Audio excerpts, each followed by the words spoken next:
Hola y bienvenido a otro episodio de What's Up Prof. Buenos días, Walter. Estoy esperando que digas eso. ¿Cómo estás? ¿Vas a decir eso también? Sí. Bueno, nunca respondí esa pregunta de esas personas, pero bueno, déjame decirte que estoy bien. Me alegro de que estés bien. ¿Cómo estás? Bien. ¿Por qué? Estamos viviendo en tiempos difíciles. ¿Por qué estás bien? Mantengo mi ancla donde se supone que debe estar. Ya veo, ok. Sí, estamos en tiempos difíciles, eso es verdad, sí. Pero no hay necesidad de quejarse porque hemos estado esperando esto durante mucho tiempo. Sí, eso es verdad.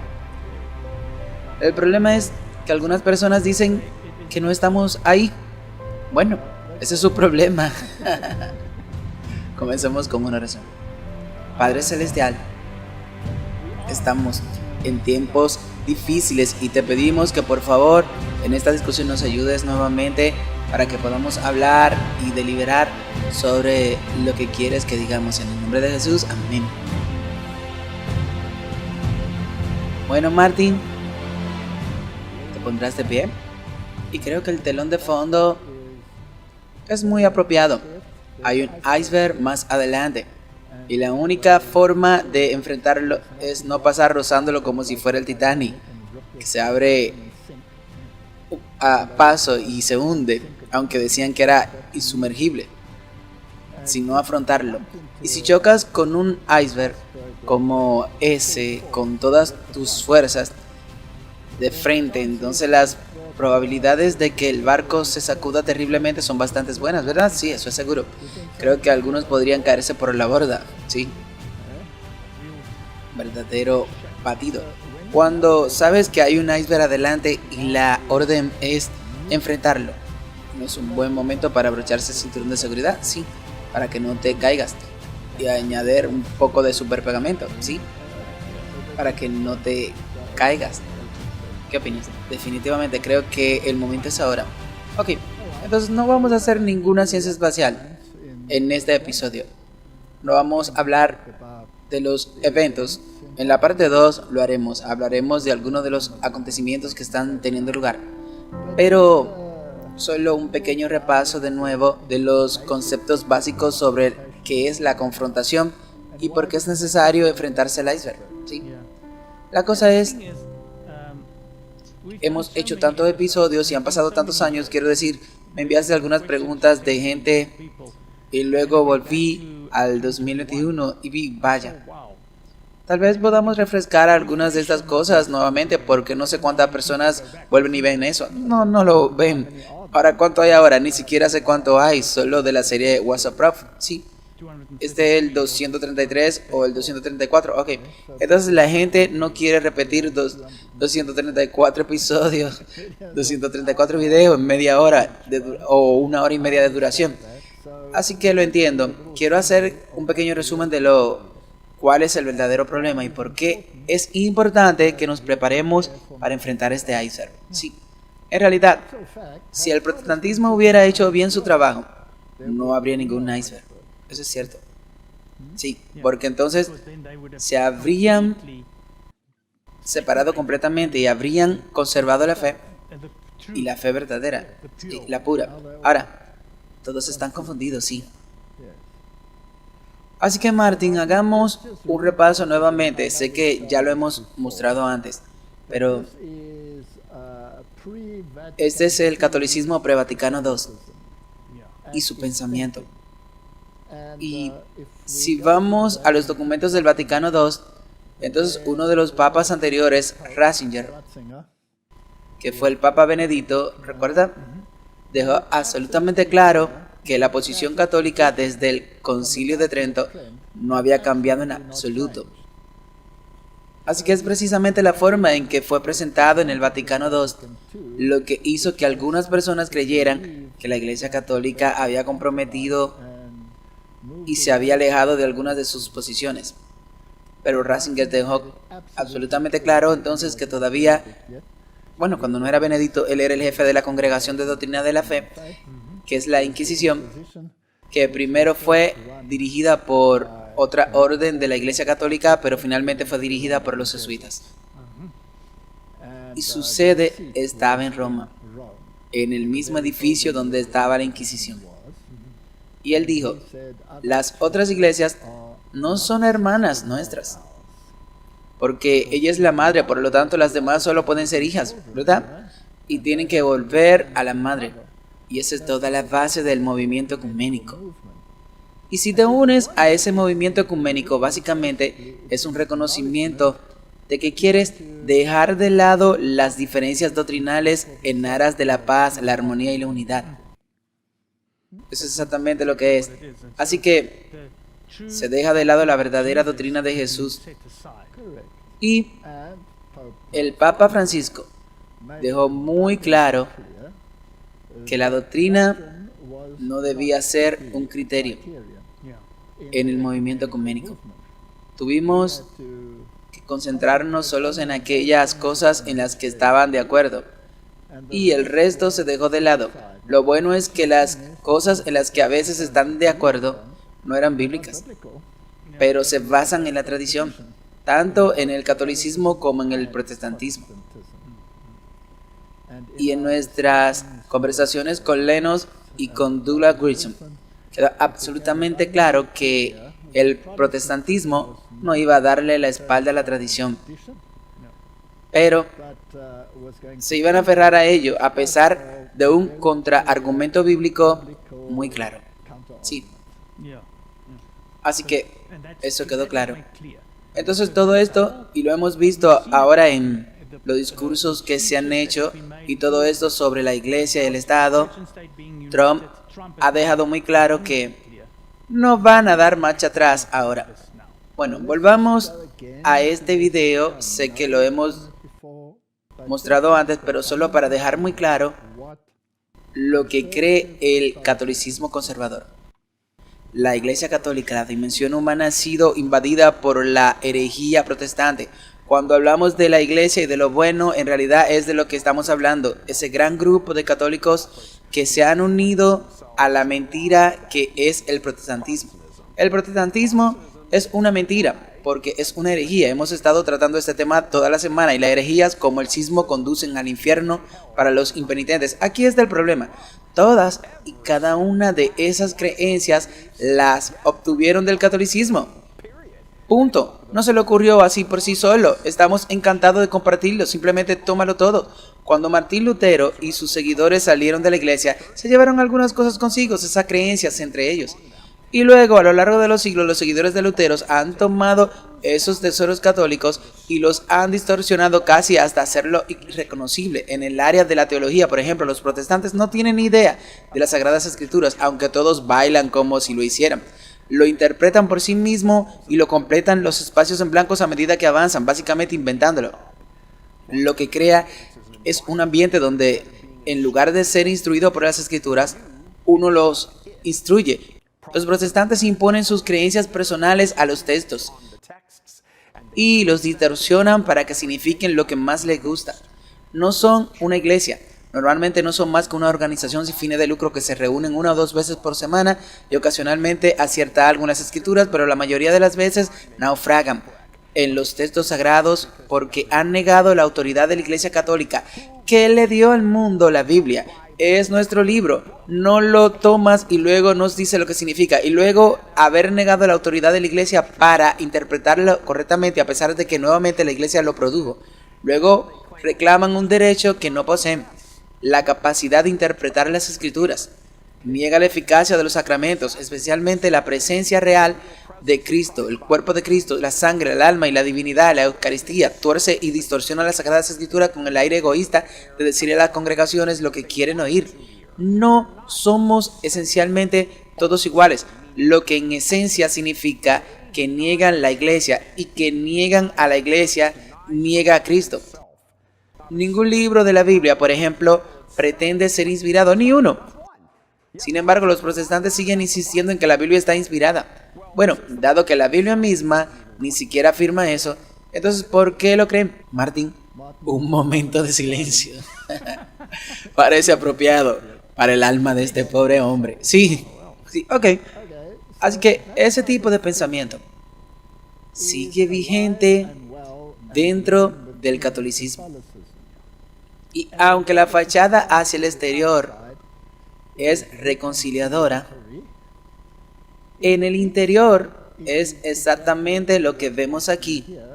Y esos participantes en los movimientos en el mundo tampoco pertenecen a sociedades secretas u organizaciones que tienen esta filosofía, ya sea que se llamen Opus Dei, que se torturan a sí mismo a diario para recordarle su lealtad al Papa, y que usurpan a Cristo y roban sus prerrogativas. Un sistema que bien merece el título de anticristo. Y luego están los caballeros de Colombo, que están ocupados en su agenda política para llevar estas doctrinas a la corriente principal y se vinculan públicamente con protestantes en quienes yo creería, en mi carácter personal, en mi opinión personal, algunos de los cuales son probablemente agentes jesuitas, pretendiendo ser protestantes. Y no adhiriéndome a la palabra en absoluto, sino a alguna emoción. Y luego las declaraciones arrogantes sobre que la Iglesia Católica le dio la Biblia al mundo. La Iglesia Católica no existía cuando se escribió el Antiguo Testamento y no existía cuando se escribió el Nuevo Testamento. Y todo lo que hicieron fue pervertir los manuscritos orientales en su pensamiento antitético. Y luego agregaron un montón de tonterías llamadas apócrifos que contradicen cada palabra de la Biblia. Y que toda escritura es inspirada. ¿No dice la Biblia eso? Sí lo dice. Él dice que ningún libro pretende decir eso. Lo único que dieron al mundo es una versión corrupta que se llamó la Vulgata. Y la Vulgata fue declarada infalible. Y el siguiente papa, después de la declaración de infalibilidad, ordenó más de 2000 cambios, mucho para su infalibilidad. Y esa era la versión latina que estaba disponible hasta que se produjo el levantamiento de los turcos y la huida de la Iglesia Ortodoxa Oriental con los manuscritos que se basaban en la corriente de Antioquía. Al llegar a Occidente, esos manuscritos se utilizaron para traducir la Biblia, lo cual causó malestar en la Iglesia Católica. Sí. Así crearon la orden jesuita para contrarrestar lo que habían estado enseñando desde el principio. Así que Martín, quizás deberíamos volver al principio. Ok. Ahora, si tomo mi Biblia, tal vez pueda decirle rápidamente a la gente, bueno, ¿quieres saber qué tipo de Biblia? Sí, tenemos cientos de personas. Entonces, es la Biblia de estudio de la misión. Déjame ver la tuya. Sí, la Biblia de estudio de la misión. Sí, pueden implementar, mostrárselo a la gente que está allí en la cámara. Y pueden simplemente buscarle. ¿Es esta la Biblia de estudio del comentario de Ellen G. White? Sí. Ahora, Martín, si vas al libro de Apocalipsis, vamos a dejar muy claro lo que sucede allí. En el capítulo 2 de Apocalipsis tenemos el comienzo de la historia acerca de las 7 iglesias. Y esto cae dentro de la parte histórica de la estructura callástica del libro de Apocalipsis. Así que tienes el brazo histórico, tienes el clímax histórico y luego tienes el brazo escatológico. Ahora bien, cuando cae en el ámbito histórico, los comentaristas conservadores intentarán encajar los acontecimientos en un contexto histórico, porque conduce a los acontecimientos actuales en Apocalipsis 11 en adelante, 12, 13, 14, con algunas recapitulaciones de la historia pasada, pero una vez que llegamos a Apocalipsis 13, 14, etc., entonces estamos tratando con los eventos que son actuales. Y el resto son eventos esquiológicos en cuanto a cómo se desarrolla esto. Apocalipsis 14, por supuesto, también es muy importante. Entonces, si vamos al capítulo 2 de Apocalipsis, comienza con el primer movimiento, la primera iglesia, porque esto está dirigido a las iglesias.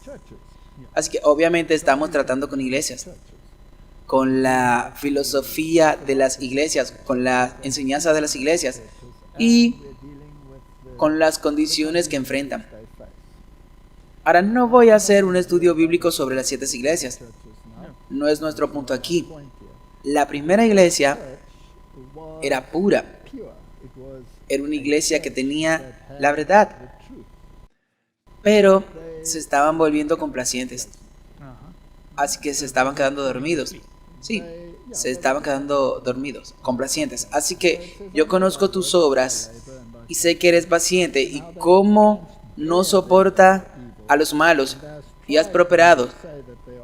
Y ves a los que dicen ser apóstoles y no lo son y los ha hallado mentirosos. Ahora, ¿cómo se descubre a alguien mentiroso? Debes tener una base para distinguir la verdad del error. Sí. Entonces, ¿cuál fue su base? La Biblia. Entonces, ¿había una iglesia católica en esa época? No. ¿Había un papa? No. Entonces, desafortunadamente no pudo ayudarlos con su infabilidad, ¿verdad? Entonces, ¿cómo habrían podido interpretar las escrituras? No sé, esta pobre gente no tenía papa. Es una afirmación tan ridícula la de este hombre. Ya sabes, me da náuseas. Pero sin embargo, y luego habla de que has tenido paciencia y por amor de mi nombre has trabajado arduamente y no has desmayado. La iglesia primitiva era muy activa, ¿verdad? Ok. Pero luego dice, ya sabes, has perdido el fuego. Ahora, ¿qué fue lo que reavivó el fuego? El reavivado fuego llega a la iglesia vecina que no recibe ninguna reprimenda. Esmirna, y la palabra allí, por supuesto, es incienso dulce, el olor de un sabor dulce. Y estos fueron los tiempos cuando los cristianos fueron martirizados por su fe y hubo una persecución bajo el Imperio Romano. Y estas personas no tienen nada más que elogios de Dios. Y luego tienes un periodo de tiempo terrible llamado Pérgamo. Ahora, este es un periodo de tiempo cuando hubo un compromiso con el paganismo. Y este es el lugar que la Biblia dice que es donde Satanás tiene su asiento. Y esto es porque el sacerdocio babilónico tenía su sede en este mismo lugar, en Pérgamo. Y todos los colores están ahí, ya sabes, cualquiera que sean los colores donde tienen su asiento. Ahora, cuando hablamos de asiento, estamos hablando del asiento de la autoridad. Si saltamos Apocalipsis 13, hay otro asiento. Y el dragón le dio su asiento y su poder y gran autoridad. De modo que ese asiento se ha trasladado de Pérgamo, que era el sacerdocio de Babilonia, al sacerdocio católico romano. Así que lo único que cambió fueron los roles de los jugadores. Pero su filosofía es la misma, es una filosofía anticristo. Así que este también es el periodo en el que realmente se pasó de la Roma pagana a la Roma papal. Esto está incluido ahí, porque la primera cosa que ocurrió fue que el último rey del sacerdocio babilónico, Atalo, legó su título a Roma. Ahora, eso es la Roma pagana. Y él tuvo que tomar ese título y tuvo que tomar las vestimentas y la corbata. Y por supuesto el sacerdocio babilónico también estaba dedicado al culto a Dagon. Ahí es donde se obtiene la ingleteadora de cabeza de pescado, que ese es el dios pez, y tuvo que tomar la divinidad que vino junto con él. Y los emperadores romanos en este tiempo no eran tan arrogantes como para utilizar este título de divinidad hasta llegar a Julio César. Luego tuvieron que ser adorados como deidades. Y por supuesto los cristianos no podían adorarlos como deidades. Y entonces surgió un problema. Y luego finalmente, después de esta terrible persecución de Esmirna, el periodo del tiempo de Esmirna, tiene este periodo de compromiso donde Constantino luego adopta un cuasi cristiano.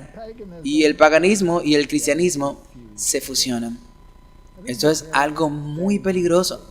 Y él dice, tengo unas pocas cosas contra ti, porque tienes a los que sostienen la doctrina de Balaam, quien enseñó a Balaam a poner tropiezo ante los hijos de Israel, a comer cosas sacrificadas a los ídolos y a cometer fornicación. Comer cosas sacrificadas a los ídolos. Entonces apareció algún tipo de idolatría en donde había un sacrificio que tenía que ser comido y que tenía idolatría asociada. Bueno, en algún momento de este periodo de tiempo y con el surgimiento del catolicismo romano, comenzaron a cambiar de una religión totalmente basada en la fe en Jesucristo, como el sacrificio expiatorio de Dios y su oficio de sumo sacerdocio. Y el sacerdocio terrenal había llegado a su fin. Así que la Biblia habla de ministros del Evangelio, mientras que en el Antiguo Testamento eran sacerdotes. Ahora, el sacerdote siempre traía un sacrificio. Así que Martin, si el sacerdocio fue abolido, porque el telón se rasgó de arriba abajo, ¿ok? Luego ese sacerdocio fue transferido a Cristo, quien se convirtió en nuestro sumo sacerdote. Según Hebreos, ascendió a lo alto y está intercediendo por nosotros. Y según Hebreos, ahora tenemos acceso directo a Dios. ¿Eso es correcto? Sí, eso es correcto. Actualmente está oficiando como sacerdote en el cielo. Así que si seguimos el modelo del santuario terrenal, entonces en su ascensión él debe haber entrado en el lugar santo para realizar la mediación. Y se le veía de pie delante del altar del incienso, aplicando las oraciones de los santos a su mediación y a su carácter, y haciéndolas aceptable a Dios. Así que es Él quien oficia en esa capacidad. Y en Apocalipsis lo deja muy claro en el capítulo 1, que Él está caminando entre los candeleros, y los candeleros están en la primera cámara. Entonces, ¿qué se estableció cuando Cristo vino a este mundo? Su misión, como dijimos en un punto anterior, era en el atrio exterior, porque era judío y ahí fue su muerte, y solo el sacerdocio levítico se le permitía oficiar en el lugar santo y santísimo. Así que él cumplió lo del atrio exterior. Él se convirtió en el Cordero de Dios que fue sacrificado y fue asesinado fuera del templo y de los muros, y en el Gólgota pagó el precio de nuestros pecados. Y cuando resucitó dijo: no me detengáis, voy a casa de mi Padre. Y allí fue investido como sumo sacerdote. Así que eso fue como mencionaste en ese episodio. No puedo, simplemente pondré un enlace. Estoy inaugurando todo el santuario, sí. Y regresó y les dijo que se les había dado todo poder, y los discípulos tenían acceso directo a él. ¿Hubo un papa? No. Ahora la Iglesia Católica afirmará que hubo uno y que su nombre era Pedro, pero tuvo una existencia muy tumultuosa, e incluso Pablo en ocasiones tuvo que reprenderlo por su hipocresía. Y su declaración, o la declaración católica de que Él es la roca, es por supuesto una distorsión de las Escrituras, es verdad, porque la declaración que Él hizo es que tú eres el Hijo del Dios viviente, tú eres el Cristo. Ese es el fundamento de la fe cristiana. Así que desde ese momento, el cristianismo tuvo acceso directo a Dios como mediador. Entonces, cuando Pedro se refería a esto, hizo de Jesús la roca, y Jesús lo reconoció al decir: tú eres Pedro y yo soy el que está sobre la roca. Me corrijo, estoy construyendo mi iglesia aquí. Y lo dejó muy claro cuando dijo tu madre te espera afuera y tus hermanos. Él dijo, lo que hace la voluntad de mi padre será mi madre y mis hermanos y mis hermanas, etc. Y luego dijo a sus discípulos, no os señoréis los unos de los otros, no seréis como los gentiles. Sois hermanos y hermanas, debes tener unidad de pensamiento, no había ningún jefe. Está muy claro. Así que tampoco había papa, por más que esta gente intente introducir uno. Y el sacerdocio había sido transferido de un sacerdocio terrenal a Cristo el mediador, así que no había necesidad de ningún sacrificio. Y la Biblia deja absolutamente claro que ese caballero engañado afirma no tener inspiración, que con un solo sacrificio hizo perfecto todo para siempre. Entonces, Martín, ¿había necesidad de introducir un nuevo sacerdocio? No. No. ¿Fue necesario introducir un nuevo mediador? Definitivamente no. ¿Era necesaria la intercesión de sacerdotes, papas y santos? No. No. Tuviste acceso directo a Cristo. Finalmente reemplazaron a los pastores terrenales en el trabajo pastoral, donde eres igual a tus hermanos, y eso está muy claro en el libro de los Hechos, en el primer concilio, que no había ningún jefe allí y que la decisión fue tomada por los apóstoles, por los ancianos y los hermanos, a quienes por supuesto ellos desprecian, por eso los sacan de sus versiones modernas pervertidas, para que sean ellos los que toman las decisiones y tú y yo no tengamos nada que decir. Así que, Martín, lo que ocurrió en este periodo de tiempo fue que el sistema de la iglesia terrenal nuevamente tomó las prerrogativas que pertenecían solo a Cristo. Así que, y encuentra su cumplimiento en la siguiente iglesia, que es Tiatira. Y en esta iglesia se ha pasado directamente a un periodo de apostasía total. Y es por eso que en el verso 21 dice que te di espacio para que te arrepintieras de tu fornicación, en otras palabras, de tu apostasía hacia Dios. Esta es actualmente la iglesia de la Edad Media, este es el catolicismo romano. Y ella no se arrepintió, porque Roma no cambia, ella afirma infalibilidad. Si cambiara, se dispararía en el pie con una escopeta de 12 balas. Y hasta el día de hoy no lo ha hecho. Y así dice, yo te arrojaré en un lecho de sufrimiento, con lo que con ellas adulteran, en gran tribulación, si no se arrepienten de sus obras. Y acabamos de escuchar que no se arrepienten de sus actos. Y luego, Martín, llegas a la iglesia en el capítulo 3 que se llama Sardis, que es la iglesia de la Reforma. Y dice, al ángel de la iglesia en Sardis, el que tiene los 7 espíritus de Dios y las 7 estrellas, dice estas cosas. Ahora, él ya definió cuáles son los componentes pastorales de la iglesia de Dios. Así que todas estas apostasías estaban llegando y comenzando a filtrarse en la iglesia. Siempre fueron grupos fieles. Fueron terriblemente perseguidos porque no aceptaban esta apostasía. Ellos son la verdadera iglesia de Dios, como los valdenses, los albanenses y elementos de la iglesia celta, la etíope y las iglesias orientales, etc. Y entonces dice, velad y fortalecer lo que queda, lo cual significa que se han quitado muchas cosas, que están dispuestos a... Es una situación muy triste porque no ha hallado tus obras perfectas delante de Dios, así que faltaban algunas cosas.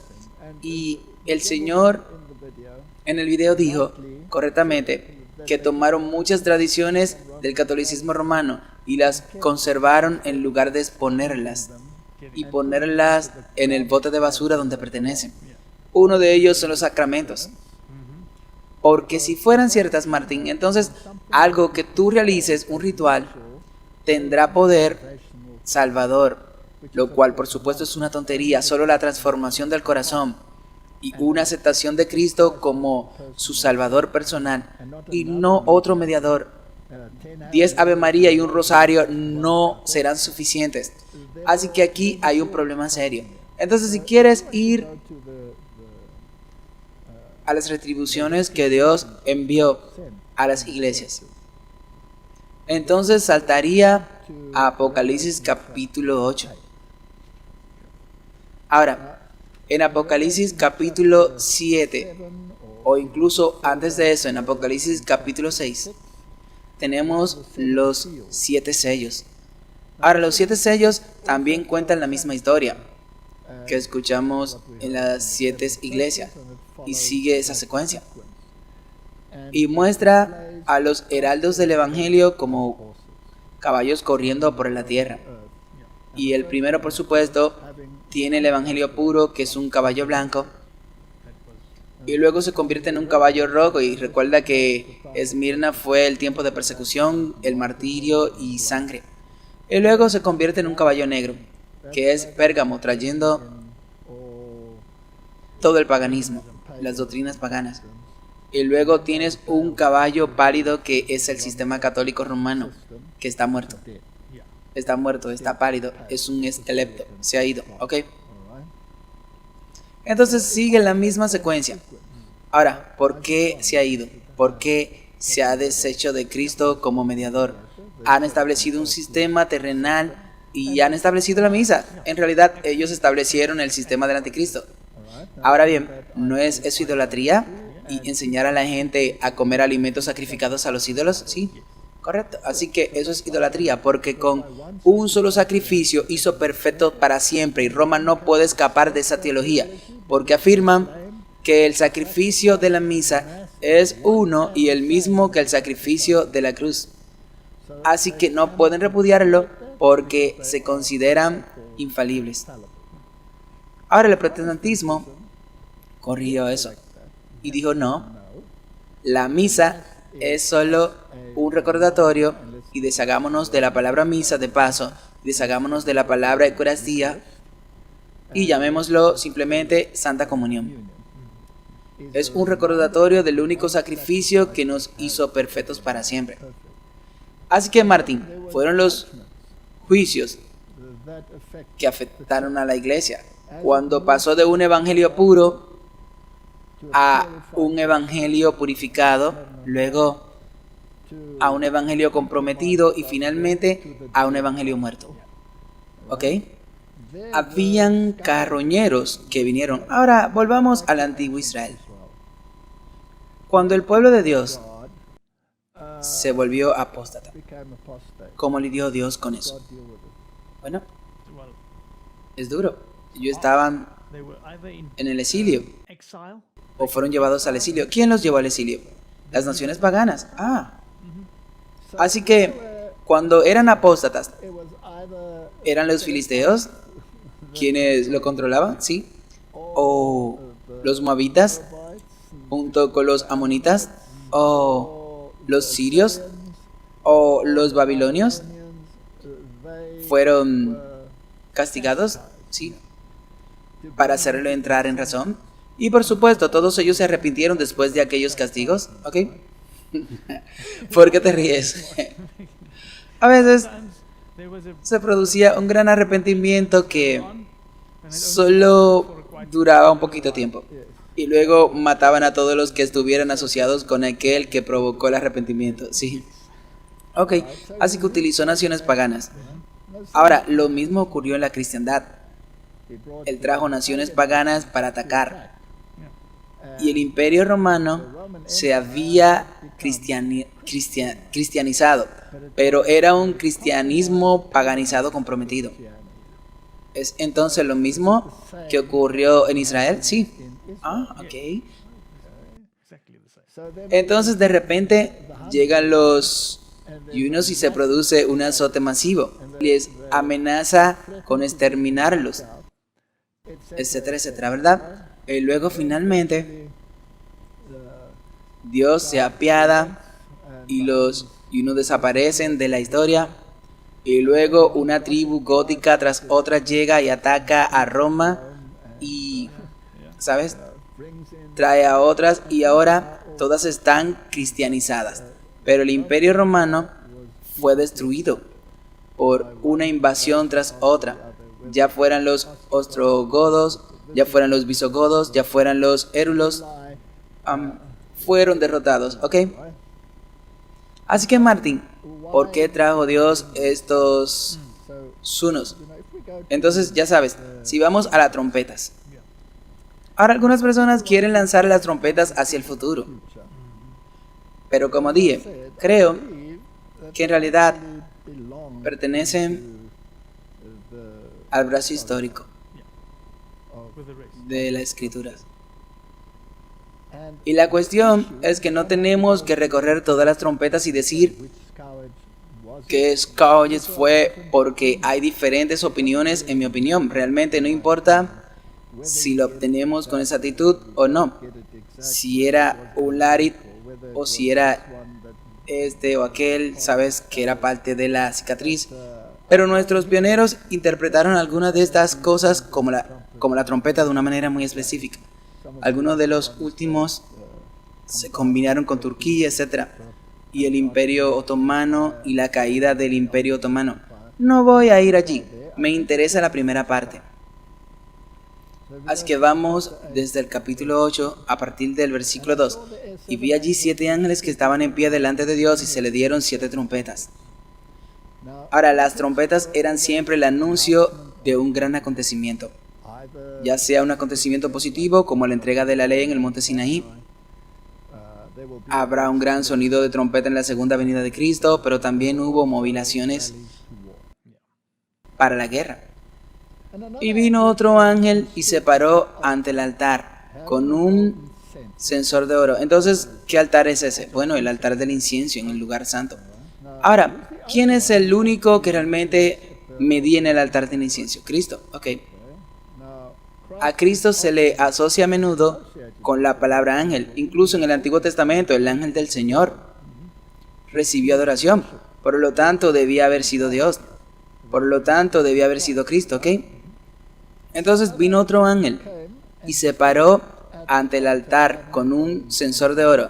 No creo que ningún otro ángel creado pudiera ocupar esa posición, porque la mediación se hace sobre los méritos de Cristo. Y se le dio mucho incienso, que él ofreciera con las oraciones de todos los santos sobre el altar de oro que estaba delante del trono. Así que no hay duda de que el altar era ese. Y se le dieron mucho incienso. Ahora, ese incienso son las oraciones de los santos. ¿Y cómo llegaron hasta las oraciones de los santos? Por los santos orando. Las oraciones llegaron a él como incienso. Ok, mi pregunta es, ¿dónde está el intermediario? ¿Dónde está el Papa? En ningún lugar. Y tampoco allí hay ningún sacerdote excepto Cristo. ¿Dónde está San Agustín o San Francisco o María o San quien sea? En ningún lugar. Entonces, ¿a quién van dirigidas tus oraciones? A Jesús. Van a Jesús, van a Dios. Ok. Así que aquí tiene ese censor, ese incenciario, y está mediando en nombre de sus santos. Ahora, algunas de esas oraciones serán oraciones pidiendo perdón por los pecados, porque el Espíritu Santo convence de pecado, de justicia y de juicio. Y algunas de esas oraciones serán pidiendo ayuda bajo las circunstancias en las que se encuentran, pidiendo fuerzas, pidiendo el poder para superar tus malas tendencias. Hay toda una plétora de oraciones en eso. Y ellas trascienden a Dios y Él las tiene en su incenciario. Y el humo del incienso con las oraciones de los santos subieron a la presencia de Dios de la mano del ángel. Entonces, ¿quién es el mediador? Jesús. Jesús es el mediador. Es el único. No hay ningún papa aquí. Y no hay ningún santo. Ahora escuchen esto. Y el ángel tomó el censario y lo llenó del fuego del altar. Ya no había fuego en el altar del incienso, no. El único fuego que había era en el altar del holocausto que estaba afuera. Ok. ¿Qué pasó en ese altar? El cordero fue sacrificado, ¿correcto? Ok. Entonces allí era sacrificado el cordero. Entonces, cuando sale a tomar un carbón de ese altar, ¿a qué se refiere? Al sacrificio de Cristo, ¿no? ¿No es así? Ok. Entonces, él va con las oraciones donde estaba oficiando en el lugar santo. Él sale afuera, está recapitulando lo que sucedió antes del sacrificio del cordero, que es el mismo, y toma un carbón y lo coloca en este crisol, en este censario. Ahora, ¿lo lleva de nuevo al lugar santo y se lo ofrece a Dios? La respuesta es no. ¿Qué hace con ellos? Veamos qué hace con esto. Y lo arrojó sobre la tierra. Y hubo voces y truenos y relámpagos y un terremoto. Así que aquí hay una retribución. Ok, así que este censario lleno de oración, con un recordatorio de que Él es el Cordero Sacrificial, no es llevado al altar del incienso y hecho aceptable a Dios a través de la mediación de Cristo. Lo tira al suelo, lo tira al suelo. Ahora, Martín, si estás enojado y tienes algo en tu mano y alguien te molesta, ¿qué harías con ello? Lo tiro al suelo, lo tiras al suelo. Así que esto es después de que las oraciones de los santos fueron mediadas con Él y llegaron al Padre. Esa es una oración separada. Sí, oraciones separadas allí, pero esto es, Él va y regresa a este altar y está arrojando el censario con el carbón y las oraciones al suelo. ¿Y qué pasó? ¿Por qué haría eso? Martín, ellos habían sustituido al Mesías, a Jesús, el sumo sacerdote, el mediador, por una mediación terrena. Habían establecido un sacerdocio terrenal y le robaron lo que le pertenecía a él y se lo apropiaron para sí mismo. Eso fue lo que hicieron. Y es por eso que las oraciones que ascendían de aquellas personas ya no eran aceptables ante Dios, porque el sacrificio que había hecho fue reemplazado por una misa, un sacrificio perpetuo, que es una abominación y una idolatría y alimentos sacrificados a los ídolos, y por lo tanto no tenía ningún valor ante Dios, y lo arrojó al suelo, que se había deshecho de su mediación. Y luego siguieron a los carroñeros que tenemos aquí. No tenemos que entrar en ellos. La última será la séptima trompeta, cuando Cristo venga y limpie el pasado. Así que, Martín, esta iglesia católica romana ha tomado la posición de Cristo en el lugar de Jesucristo. Y cuando llegó la reforma, ellos reemplazaron la idolatría de la misa. Y esto fue algo muy importante y fue difícil para ellos. Lo reemplazaron con el simple ritual de una conmemoración del gran sacrificio que Dios había hecho. Y el catolicismo estaba furioso. Es por eso que todavía lo están. Y ahora, Martín, cuando el protestantismo aceptó el sacrificio de Cristo y dijo que eres salvo solo por la fe nada más en el sacrificio expiatorio de Cristo, entonces el catolicismo romano estalló en ira. Lo llamaron anatema, se rebelaron contra él y levantaron a los jesuitas para destruirlos. Y cuando llegamos al movimiento de Oxford, cuando todos los altares habían sido arrojados fuera de las iglesias y todas esas estúpidas estatuas habían sido arrojadas fuera de las iglesias y reemplazadas por un simple púlpito con la palabra de Dios como estándar, ¿qué hicieron? Trajeron de vuelta los altares, ¿sí? Metieron la misa allí, y la primera iglesia en apostatar a ese nivel fue la iglesia de Inglaterra, que básicamente adoptó nuevamente la misa católica romana y escupió a Cristo en la cara en el proceso. ¿Estoy siendo demasiado duro? Bueno, eso es exactamente lo que pasó, y si entonces se les califica como anticristo, entonces no creo que seas demasiado duro. Ok, así que esta iglesia de Inglaterra, con todos sus símbolos masónicos en sus iglesias, esta iglesia que cambió la arquitectura de la Catedral de San Pablo para convertirse en una imagen del Vaticano, fue el primer movimiento protestante que regresó a Roma. Luego vino el movimiento ecuménico, y eso también se hizo por infiltración, porque Henry Newman supuestamente era protestante, pero luego, inmediatamente después de todo este movimiento, se convirtió en cardenal de la Iglesia Católica. Exactamente. Si viviera hoy, estaría completamente despierto. Sería woke. Y sí, porque él era woke. Sí, al mismo tiempo, Westcott y Hort estaban destruyendo la Biblia. Sí. Y todo esto se infiltró con sus pequeños gremios fantasmales y sus pequeñas sociedades secretas, y escribiendo los rituales y trayendo la mariología y, bueno, el ocultismo. Trajeron lo oculto porque hacían sesiones espiritistas, eran malvados, digámoslo de esa manera.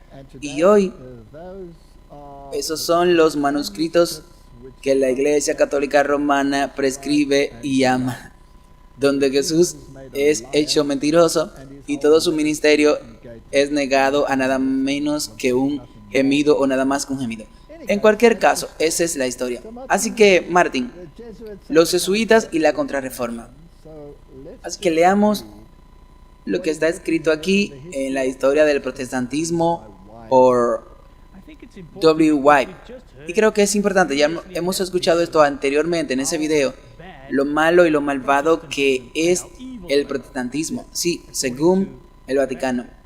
Ahora, según la Biblia, Sardis no encontró su obra completa, pero añade, hay quienes dentro de estos caminaron conmigo vestidos de blanco porque estuvieron a la altura de la mejor luz, y tenían, creo que eso cuenta hasta el día de hoy, con seguridad. Dentro de las iglesias protestantes hay personas que están viviendo de acuerdo a la mejor luz que tienen, pero les han lavado el cerebro para que olviden la historia y quién es el anticristo, y para que ni siquiera comprendan remotamente por qué es el anticristo.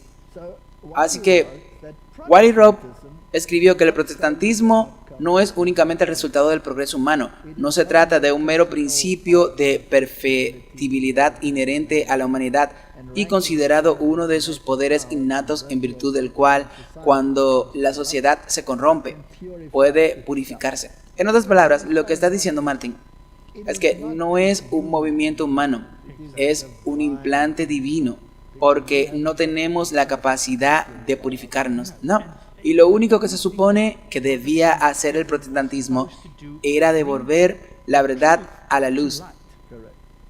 Y cuando es detenido en su curso por alguna fuerza externa, se detiene por agotamiento. Puede reclutar sus energías y emprender un nuevo camino. No es el producto de la razón individual, ni el resultado del pensamiento y las energías conjuntas de la especie. El protestantismo es un principio que tiene su origen fuera de la sociedad humana. Es un injerto divino en la naturaleza intelectual y moral del hombre, por el cual se introducen en ella nuevas vitalidades y fuerzas, y el tronco humano da en adelante un fruto más noble. Eso es protestantismo. Y si difamas al verdadero protestantismo, estarás luchando contra el Espíritu Santo. Y la Iglesia Católica, en mi opinión, como estructura, ya ha cometido el pecado contra el Espíritu Santo. No como personas dentro de ella, no, importante, porque hay muchas personas que no entienden las ramificaciones. Mientras estén a la altura de la luz que tienen, como dijiste antes, Dios les hace la vista corta. Sí. Tomemos otra cita de uno de mis autores favoritos. A lo largo de toda la cristiandad, el protestantismo se vio amenazado por formidables enemigos. Los primeros triunfos de la Reforma ya han pasado. Roma convocó nuevas fuerzas con las esperanzas de lograr su destrucción. En este punto se creó la Orden de los Jesuitas, la más cruel, inescrupulosa y poderosa de todos los campeones del papado.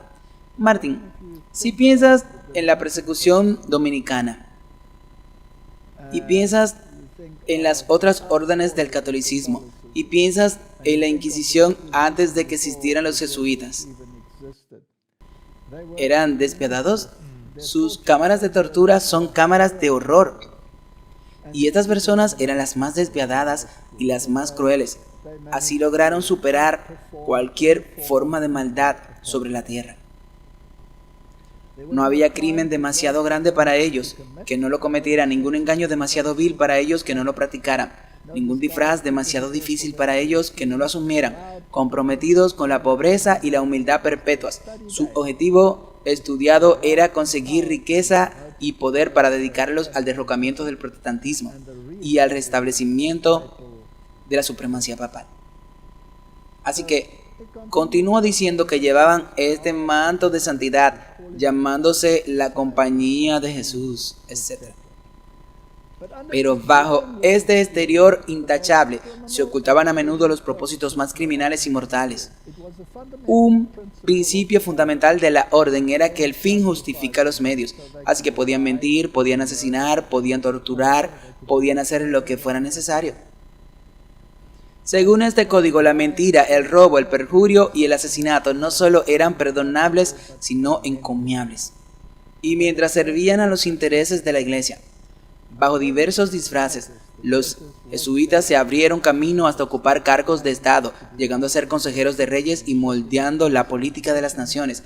Y estaban en la misma posición en que se encontraban los caldeos en los tiempos de Babilonia. Los hechiceros y todos ellos. Bueno, estaban asociados con los hechiceros. Los jesuitas tuvieron 3 fundadores. Estuvo Ignacio de Loyola. Él era el militar que tenía las visiones, donde la experiencia y las visiones reemplazaban la palabra de Dios, y desarrolló los ejercicios de Loyola, que hoy se han transformado en muchas variedades de estupideces que han sido tragadas por las iglesias protestantes como camino a Dios, cuando en realidad son el camino al infierno. Estoy siendo demasiado duro, Martín. Así de serio es el asunto, porque si te dejas llevar por eso, antes de que te des cuenta, estarás adorando a una deidad que tú crees que es Dios. Correcto, pero no lo es. Y luego estaba Francis Xavier. No vivió mucho tiempo, él era quien estaba en los barcos de Vasco para ir a crear rutas comerciales con la India, y los sacerdotes jesuitas siempre fueron adelante para convertir al mundo entero a su manera de pensar y a su sumisión al papado. Y la mayoría de estos lugares a donde fueron, ellos fueron evangelizados por los primeros cristianos, correcto.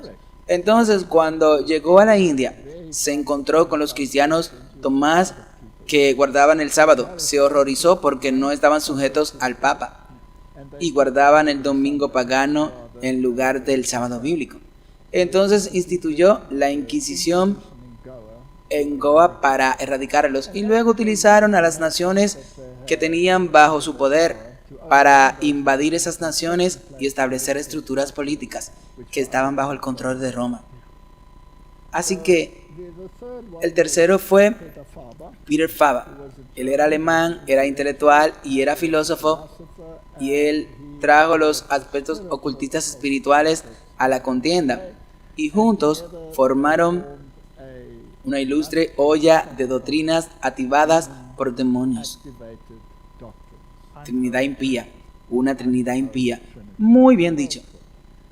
No creo que seamos muy populares después de eso, pero que así sea.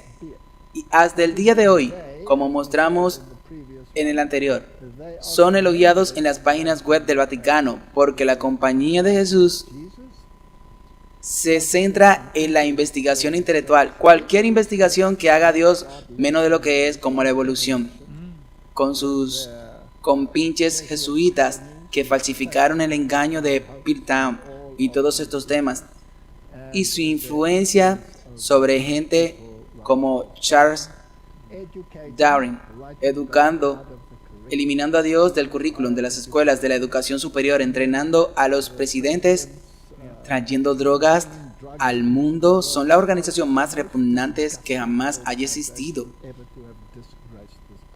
Algunas de las universidades más importantes del mundo, esencialmente en Estados Unidos, fueron fundadas originalmente por la orden jesuita, y algunas todavía están dirigidas por ella. Y si no son dirigidas por los jesuitas, son dirigidos indirectamente por ellos desde los directorios donde tienen el control. La orden fue fundada justo antes de que comenzara el movimiento oficial de Contrarreforma, así que en otras palabras, ellos debían encabezarlo. ¿Reconoce Roma esta atrocidad y este asesinato que perpetraron estas personas? Se jactan de ello, ¿ok? Y luego cuentan, ya sabes, el aspecto militar. Ignacio era un caballero, etc. Todos eran cruzados. Ahora, no dijo Pete Hegseth o no escribió un libro La Cruzada Americana y no tiene los emblemas de la cruzada. Ya hemos hablado de eso, así que nada ha cambiado. Entonces, ¿han tenido éxito en esta contrarreforma? Sí. Desgraciadamente mucho, porque como hemos dicho durante mucho tiempo, se infiltraron incluso en la palabra de Dios. Sí.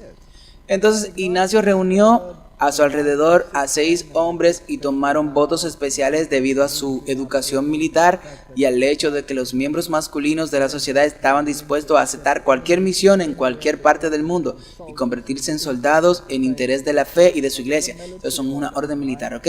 Las primeras líneas de la carta fundacional de su orden establecen que la compañía de Jesús era adecuada para quien quisiera servir como soldado de Dios. Corrijamos, ese soldado del papado.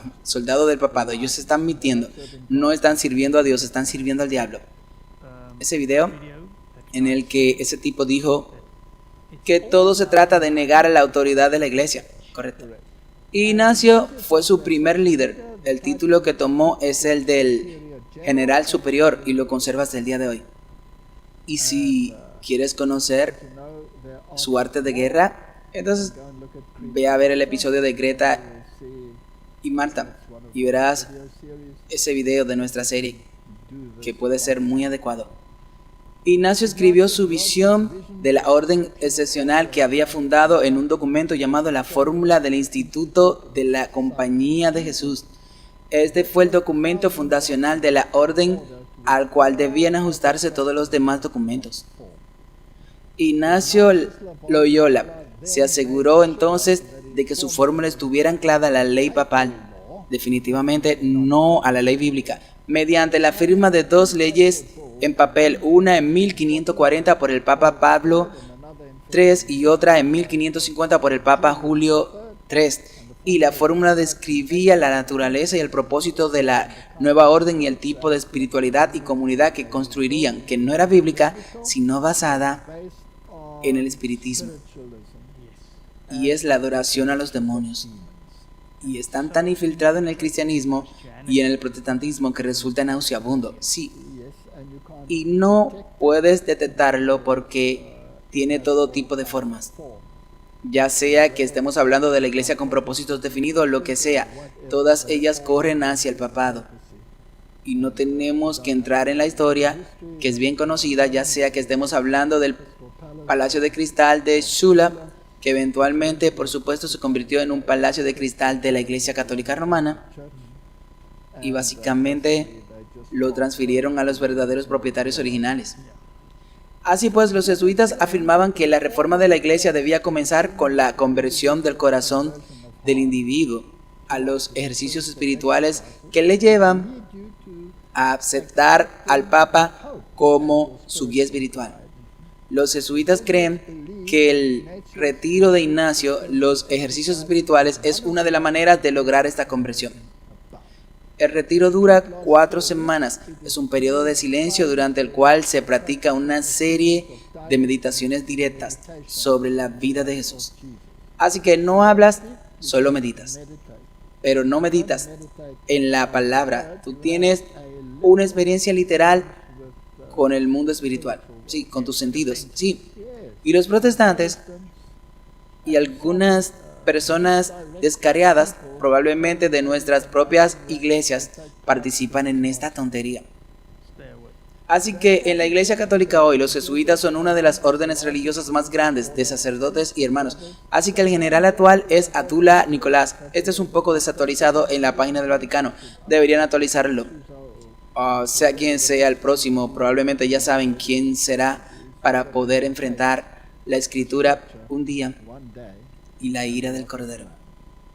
Apocalipsis capítulo 17. Y vino uno de los 7 ángeles que tenían las 7 copas, y habló conmigo diciéndome: ven acá, y te mostraré el juicio contra la gran ramera, la que está sentada sobre muchas aguas. No hay ningún protestante en el siglo pasado que no supiera a quién se refería esto. Era al papado. Ella era la gran ramera que se sienta entre las naciones, con las cuales los reyes de la tierra hasta este mismo día, por cierto, eso es algo principal, sí, han cometido fornicación, y los habitantes de la tierra se han emborrachado con el vino de su fornicación, sus falsas doctrinas. Desafortunadamente estamos viendo esto ahora mismo en todas partes. Me refiero a los discursos, por eso le hemos mostrado algunos de ellos, probablemente lo haremos nuevamente. En estos discursos solo en la moraleja del monumento de Charlie Kirk. Sí, es asombroso, definitivamente. En Apocalipsis 13, me paré sobre la arena del mar y vi subir del mar, de entre las naciones, una bestia de ente político que tenía 7 cabezas y 10 cuernos, y en sus cuernos había 10 diademas. Este es el periodo en el que Roma estuvo dividida en las naciones europeas, y la Iglesia Católica Romana reclamó la supremacía y puso las coronas y los cuernos, y ella era el cuerno prominente en el medio que controlaba la conciencia. Sí, todavía lo hace. ¿Y cómo fue? Este cuerno, y sobre su cabeza el nombre de blasfemia.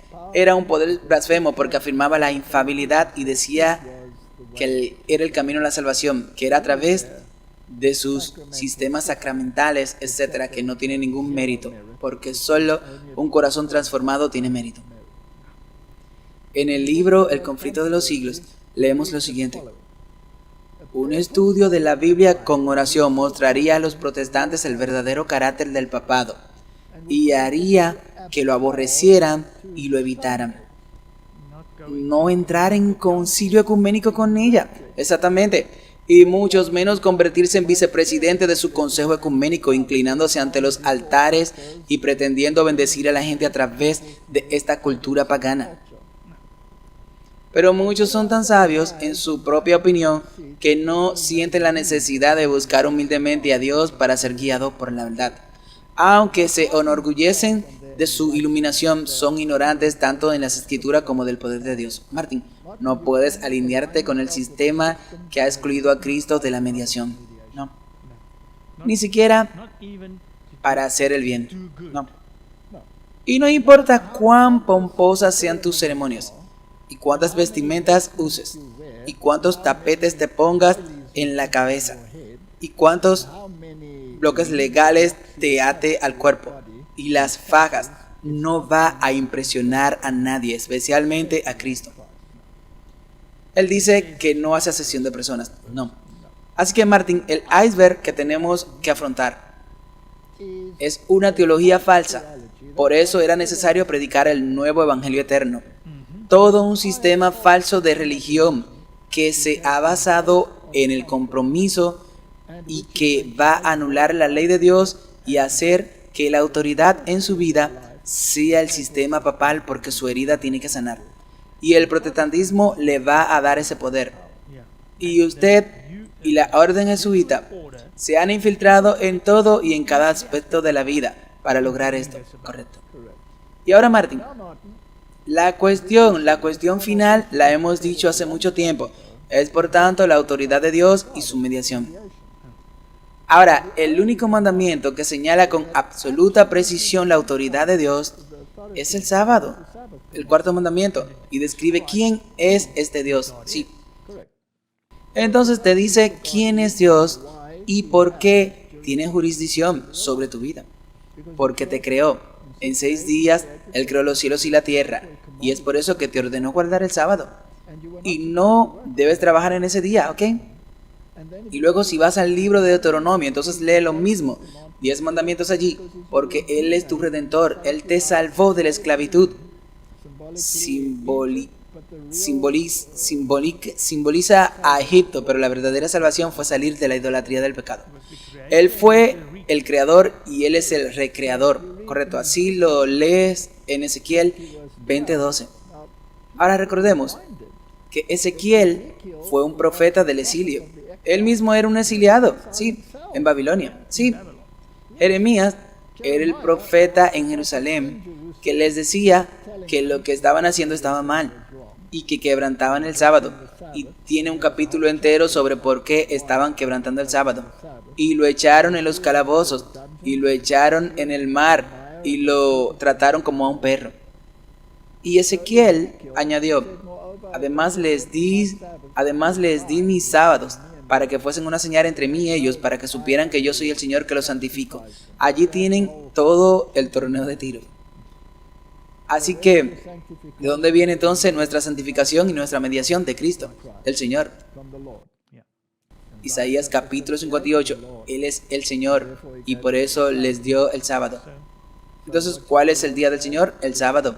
Según Isaías capítulo 15, Él es el Señor del sábado. Hay que llamarlo el honorable día del Señor, el sábado. Ezequiel 20:20 dice, santificad mi sábado, y será una señal entre mí y vosotros, para que sepáis que yo soy el Señor vuestro Dios.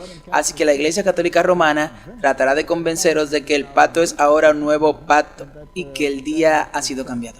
Sí, por su autoridad. ¡Qué montón de tonterías, si se me permite utilizar ese término! Así que Martín, si así fuera el caso, entonces Dios no sería inmutable. No, Él cambia, porque escribió antes y ahora escribe algo diferente. Así que los judíos estaban guardando la letra de la ley y Él dijo, cambiaré a un nuevo pacto y lo escribiré en sus corazones. ¿Eso significa que va a escribir una ley diferente en tu corazón? Esto es lo que dice la gente y lo que dicen, pero no puede ser. ¿Cómo sabes que no escribió una ley diferente en tu corazón? ¿No dice en Mateo capítulo 5 que ni una jota ni una tilde desaparecerá de la ley? ¿Y si tocas unos de los mandamientos más pequeños tendrás problemas? ¿No dice eso? Sí. Entonces, ¿de dónde sacan esta tontería de que predican que el nuevo pacto es diferente del antiguo? Se trata de manipularlo y cambiarlo nuevamente para ponerlos a ellos en autoridad y no a Dios. Y no tienes que cambiar. Solo hay que conservar un sacramento, y si eres judío, ve y siéntate en Jerusalén y serás salvo. ¿Qué tontería es esa? Tienes que cambiar. Así que Éxodo 31:17 nos dice que este sábado es una señal entre mí y los hijos de Israel para siempre, porque en 6 días hizo el Señor los cielos y la tierra, y en el 7º día descansó y reposó. Y la palabra señal, si las busca en la concordancia, dice una marca, la marca distintiva de su poder. ¿Ok? Así que Martín, cuando nos enfrentamos a ese iceberg allí, el iceberg no es solo el sábado, ¿no? El iceberg es toda la doctrina que ha tomado el mundo contraria a Dios. En otras palabras, el evangelio eterno. Pero la señal de lealtad al original es guardar el sábado. Sí, es que vas a tener problemas si tiras eso a la basura. Sí, porque tu ancla se ha ido. No vas a poder mantenerte en pie. Entonces, ¿seremos capaces de mantenernos en pie? Bueno, número 1, tienes que tener el verdadero evangelio. Por eso el primer ángel dice que el evangelio eterno debe ser predicado de nuevo, al cual está sobre 2 piernas, que es la salvación en Cristo y la obediencia a sus mandamientos, porque si le amas guardarás sus mandamientos, y si no eres mentiroso. Y son 2 piernas iguales, sí, ninguna más fuerte que la otra. La justicia y la misericordia se besaron. El propiciatorio, que es vuestra protección contra la condenación de la ley, era tan alto como la parrilla o la rejilla del altar del holocausto. No se puede hacer que la justicia de Dios sea menor que su misericordia, y viceversa, y viceversa. Se juntan, son un paquete, tómalo o déjalo. Entonces, ¿qué hizo Dios? Él dice, ok, Israel los dividiré en 2. Un grupo por allí irá y se parará allí en esa colina, y el otro se parará en esta colina. Y déjeme decirle lo que va a pasar. Si obedecen mis mandamientos, sucederá lo siguiente: todas estas bendiciones vendrán sobre ustedes. Y si no obedecen mis mandamientos, todas estas maldiciones vendrán sobre ustedes. Acabamos de leer sobre las trompetas, todas estas maldiciones que cayeron sobre ellos. Les di tiempo, es decir, 1260 años, para arrepentirse. ¿Y lo hicieron? No lo hicieron. Hasta el día de hoy no quieren. No. Y Babilonia ha caído. Ha caído. Ahora Roma cayó al principio cuando reemplazó a Jesús con un sacerdocio terrenal. Ha caído durante milenios, ¿cierto? ¿Quién cayó la segunda vez? El protestantismo. Así que por eso cayó Babilonia, porque regresó a Roma. Algunos de ellos han introducido la misa.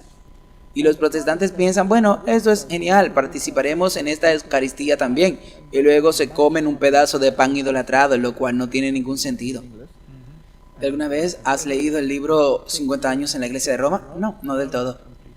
Es un libro maravilloso, donde un sacerdote católico quedó horrorizado cuando la hostia cayó en el orinal que estaba debajo de la cama, o cuando las ratas vinieron y se la comieron. Así que a esto conduce todo, hasta que finalmente te das cuenta de que todo esto es una tontería.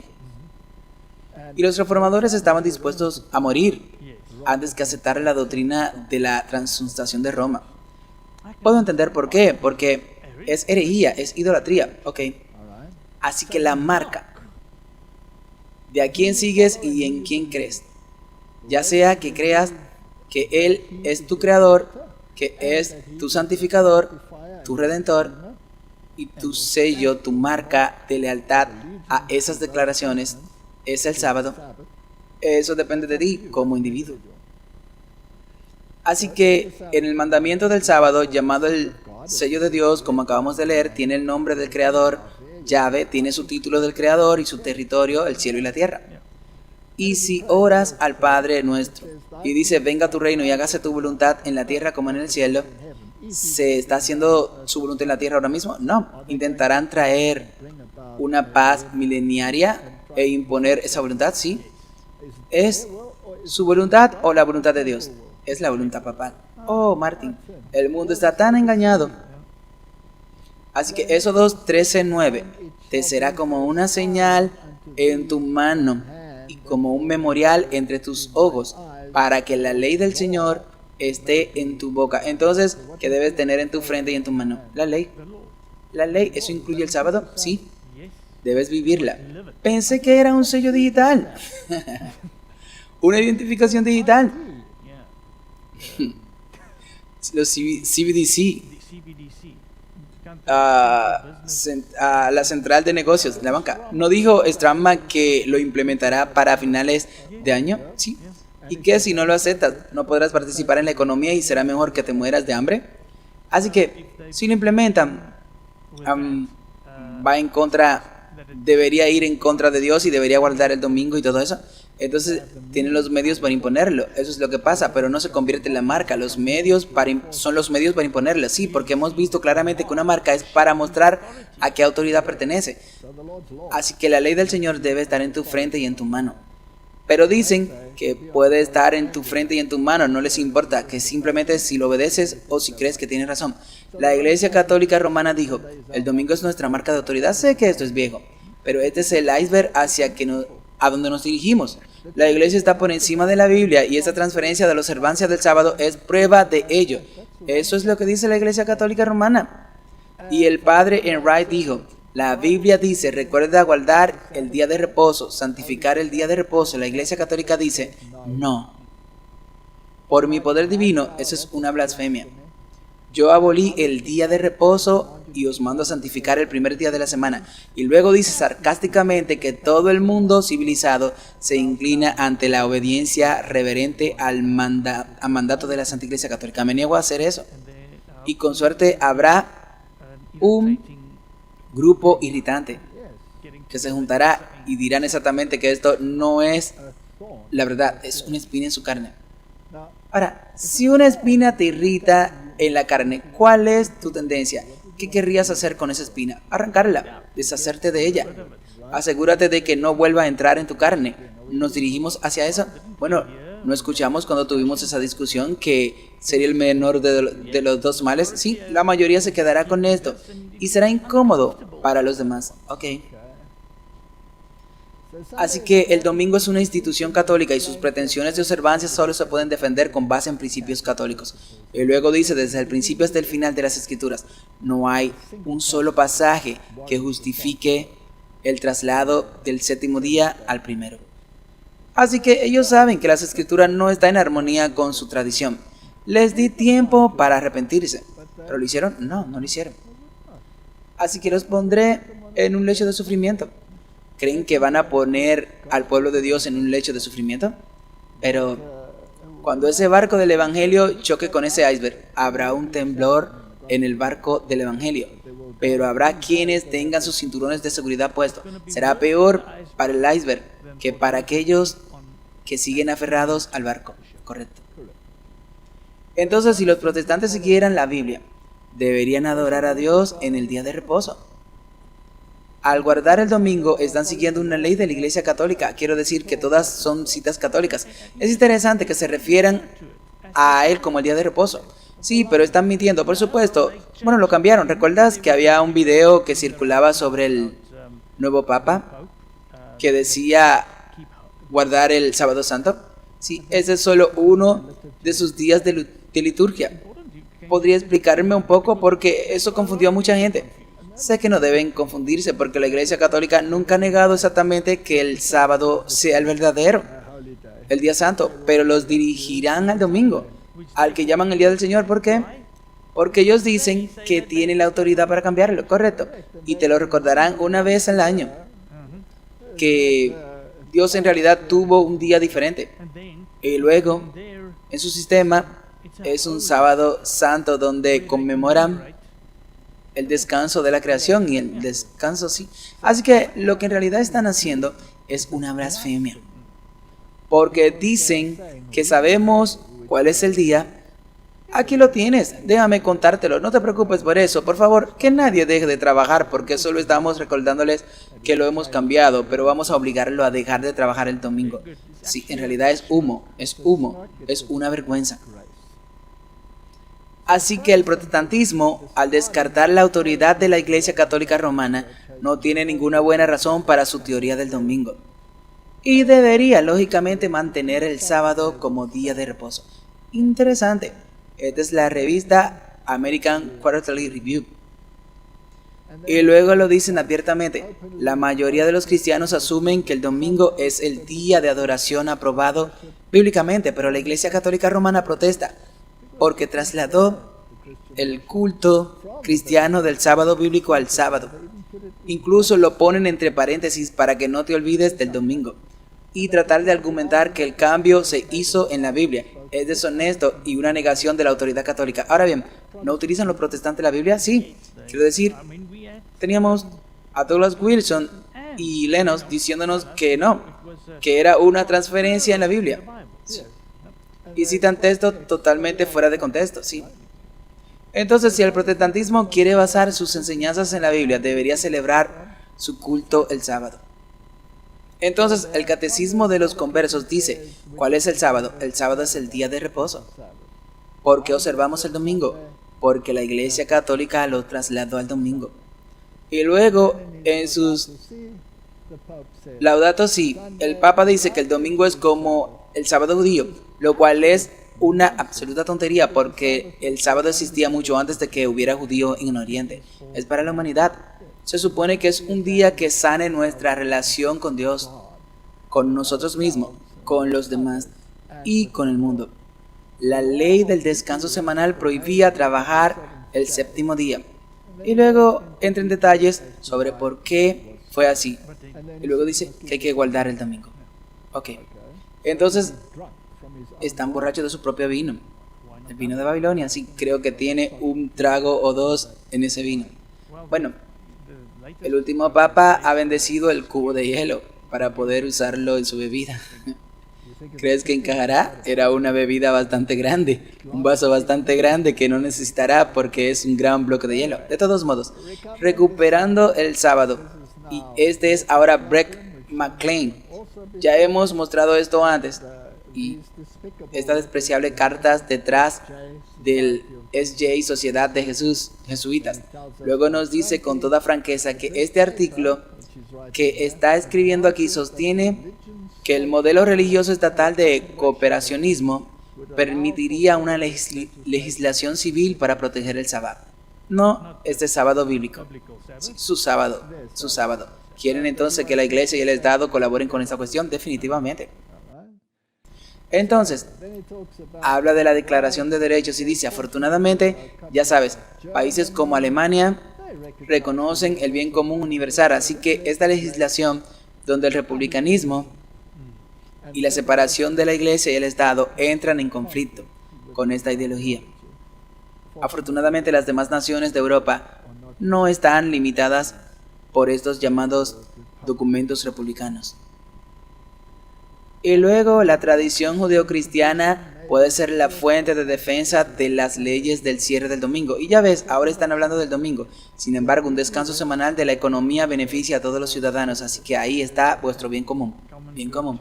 Así como todos los jesuitas, él es totalmente apóstata, antibíblico, pro-pacífico y pertenece al anticristo. Y es por eso que el catecismo de la iglesia podría decir, con toda autoridad, que respetando la libertad religiosa y el bien común de todos los cristianos se debe buscar el reconocimiento del domingo y de los días festivos de la iglesia como feriados legales. Y si no escuchan, si violan la santidad del domingo, serán castigados como herejes. Así que básicamente Juan Pablo dice que ya debemos matar a todos los guardianes del sábado. Sí, porque excepto los judíos, porque ellos tendrán su propio país, sí, donde puedan vivir bajo sus leyes. Pero cualquiera que guarde el sábado y no sea judío y viva bajo su jurisdicción estará sujeto a castigo. Está muy bien planeado, si se puede decir así. Oh, han estado planeando esto durante décadas, durante siglos. Han abierto un país al que pueden ir y adorar y guardar el sábado y salir ilesos. Recibieron mucho apoyo y ahora que Trump está abriendo el camino con un plan de paz, entonces se está poniendo realmente interesante. Sí. Entonces, Eusebius, en su historia eclesiástica, escribió acerca del Israel espiritual, que huyó, apela y los llama la simiente espiritual de Abraham, porque la Biblia dice que si estás en Cristo, entonces eres la simiente espiritual de Abraham y está conforme a la promesa. Así que esta simple declaración del Israel espiritual hace que todo el mundo tenga que adherirse a lo que ellos dicen que es el sábado judío, y eso no es verdad. Ahora, lo interesante que dice aquí en esta cita es donde encontraron un lugar seguro de refugio y pudieron servir a su amo y guardar su sábado. Ahora, esta cita en realidad viene del libro de Bakayoki, de Sabbath a Sunday, del sábado al domingo, que recibió la improvisación del jesuita a cargo de la universidad en Roma, la universidad jesuita, la universidad más importante de los jesuitas en el mundo.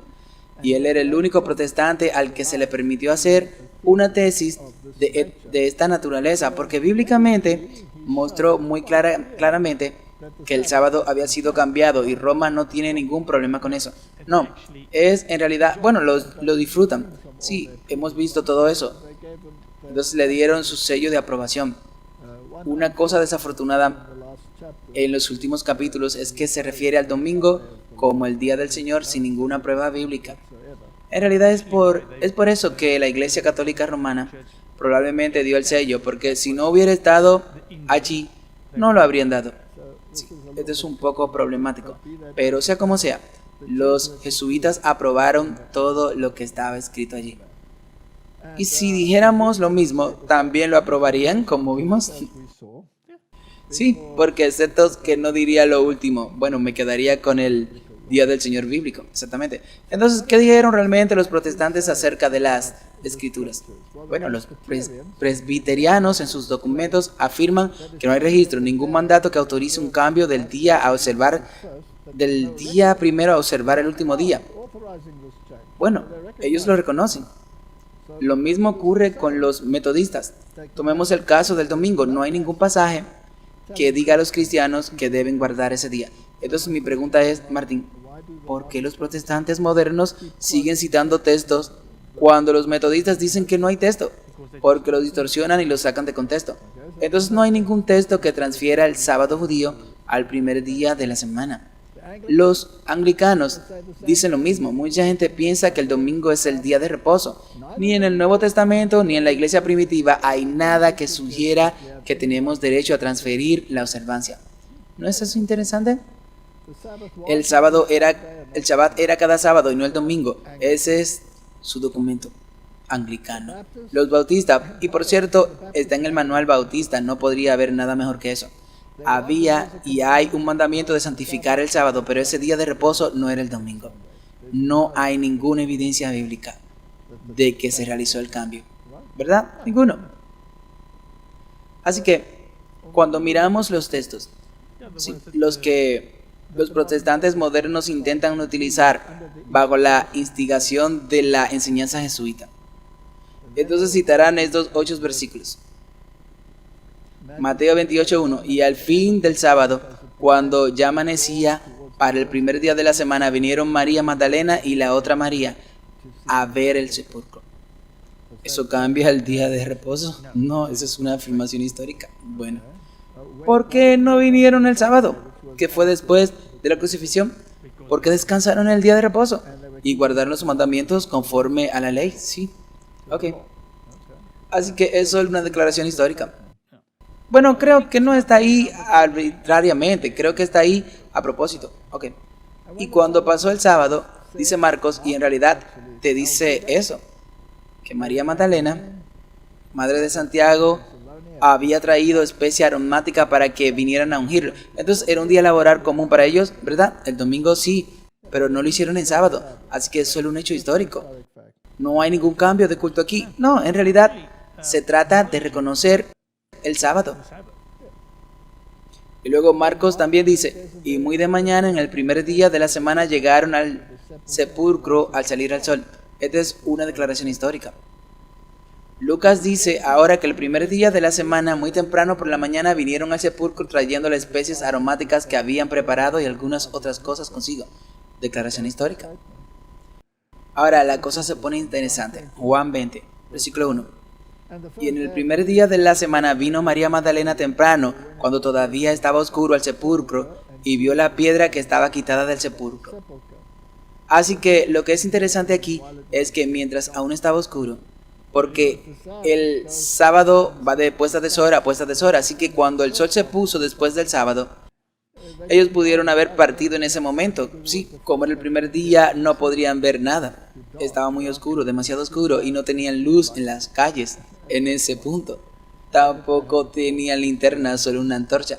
Pero vinieron mientras aún estaba oscuro, para poder proceder enseguida a hacer lo que querían hacer cuando hubiera luz. Ahora obviamente no pensaron en la gran piedra que había estado allí.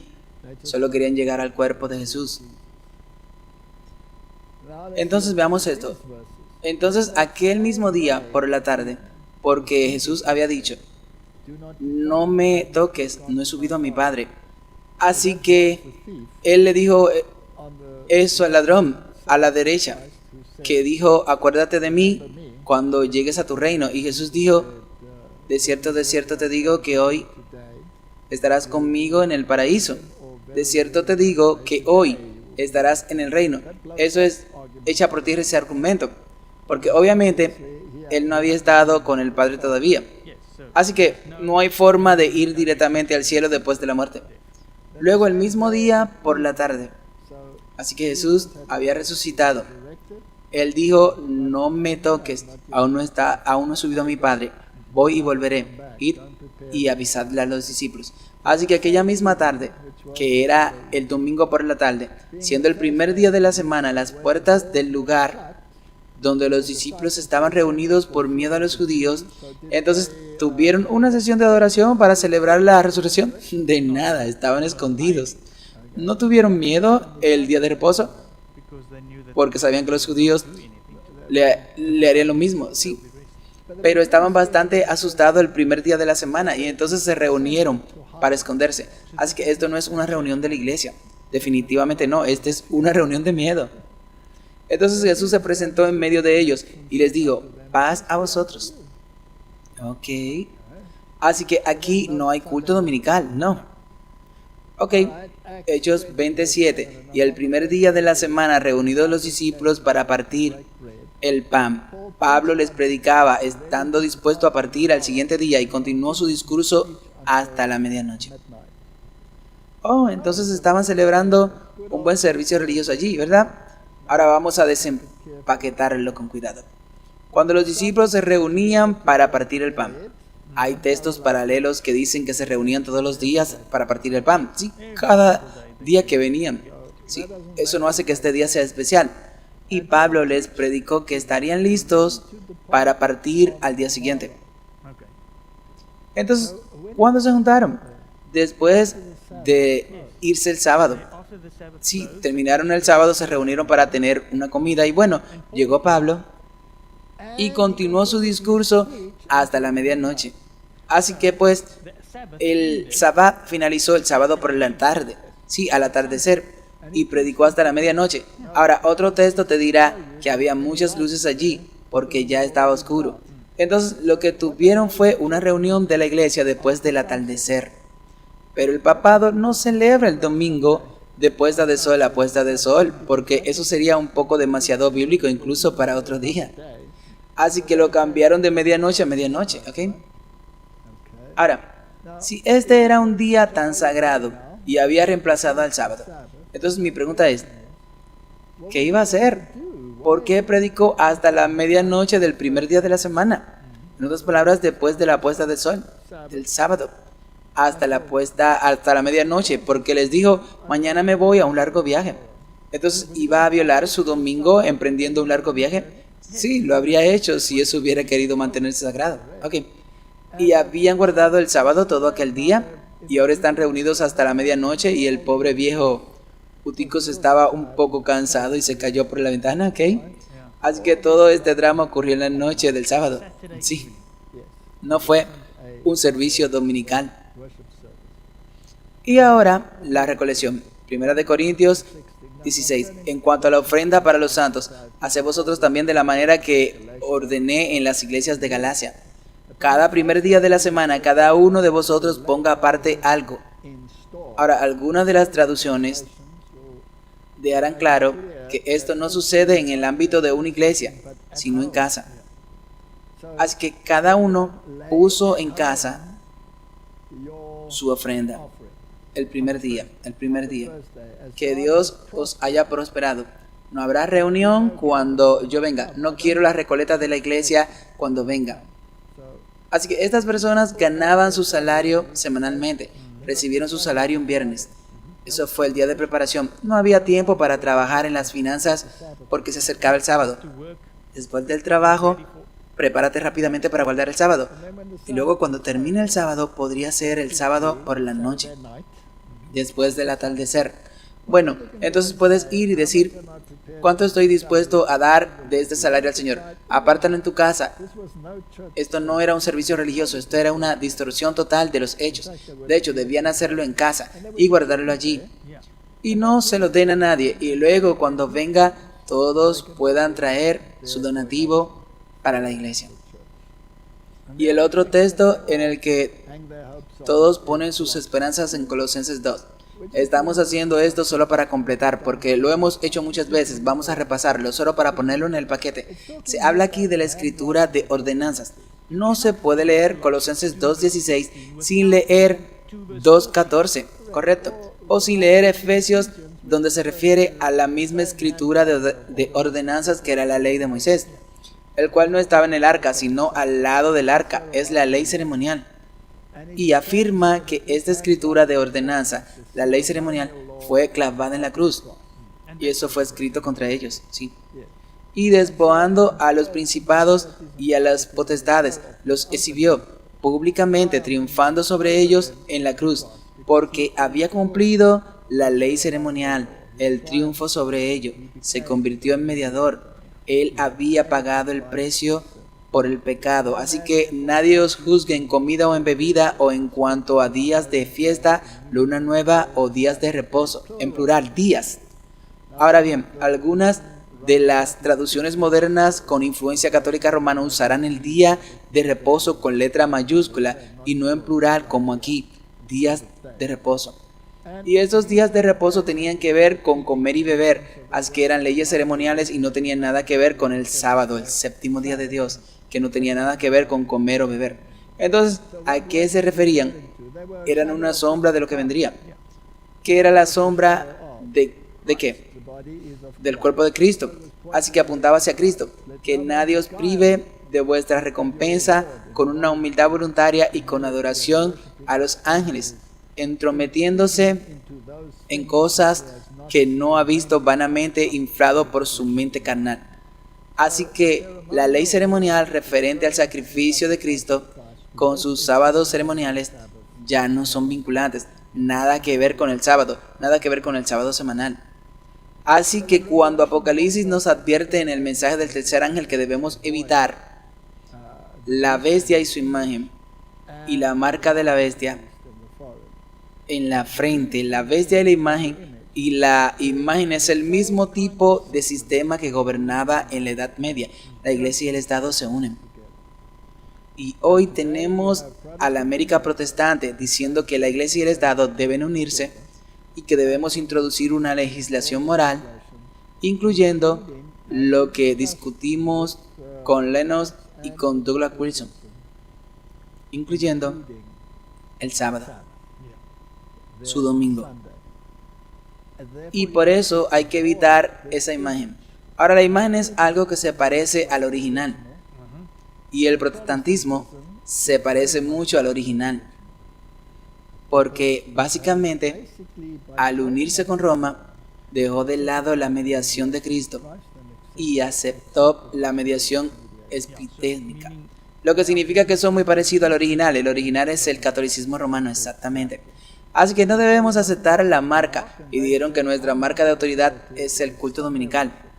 Así que no puedo aceptar el culto dominical porque eso convierte al Papa en la autoridad. Tengo que aceptar el sábado, que convierte a Dios en la autoridad.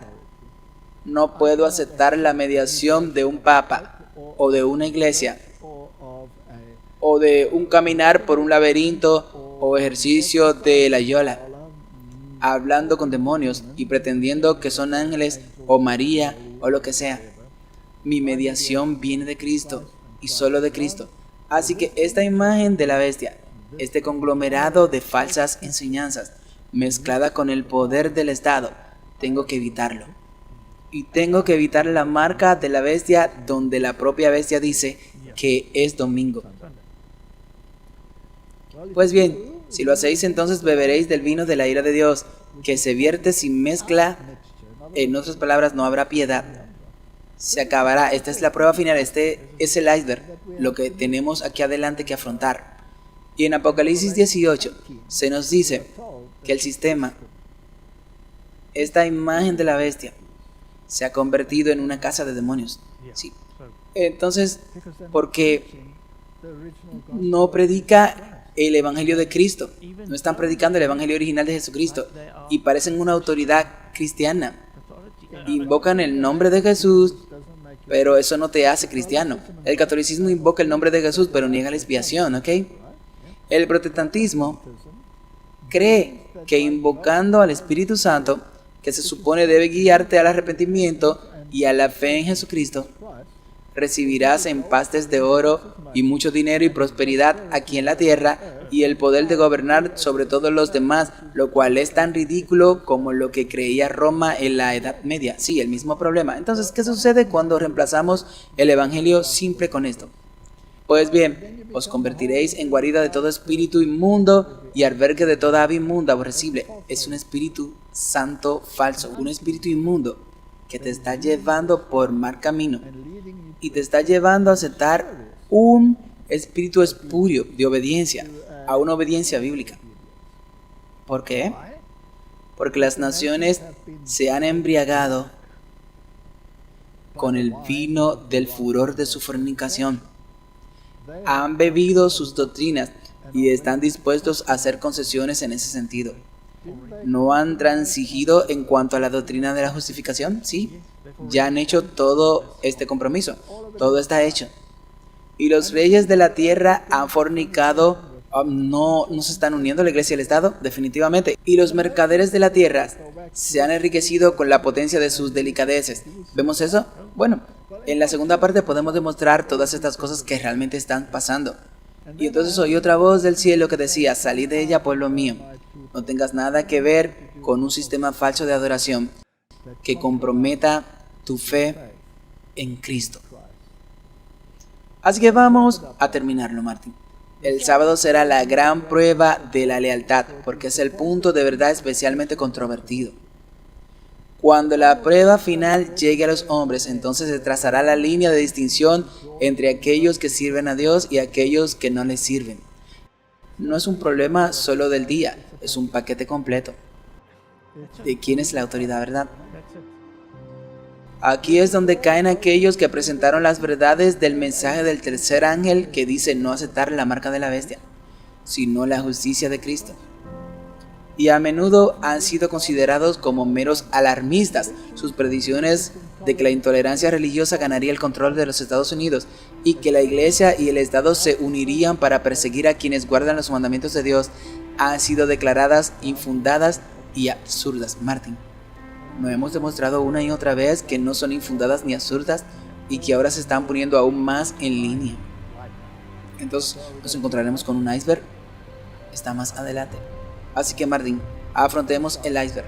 Oremos para que el Señor nos dé la fuerza, no solo para enfrentar el iceberg, sino para permanecer en el barco. Es por eso que en la segunda parte definitivamente podremos discutir cómo podremos mantenernos en pie. Sí, hasta cuando llegamos a eso, terminemos con una oración. Sí. Padre Celestial, hemos hecho un rápido resumen de la historia y de la terrible apostasía que te excluyó del plan de salvación y lo reemplazó con poderes terrenales. Padre Celestial, danos sabiduría para concentrarnos en la palabra, porque no solo de pan vivirá el hombre, sino de toda palabra que sale de la boca de Dios. Danos las fuerzas para creerla, para vivirla y para afrontar cualquier oposición que se le presente. Es mi oración en el nombre de Jesucristo. Amén.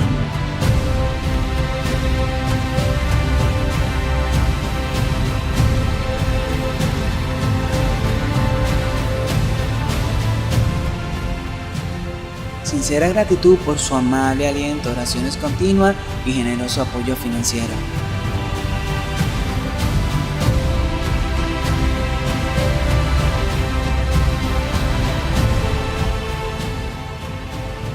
Alabamos a nuestro fiel y verdadero Señor Jesucristo por su gracia y misericordia y el privilegio de trabajar en su viña para alcanzar las almas para su pronto reino venidero.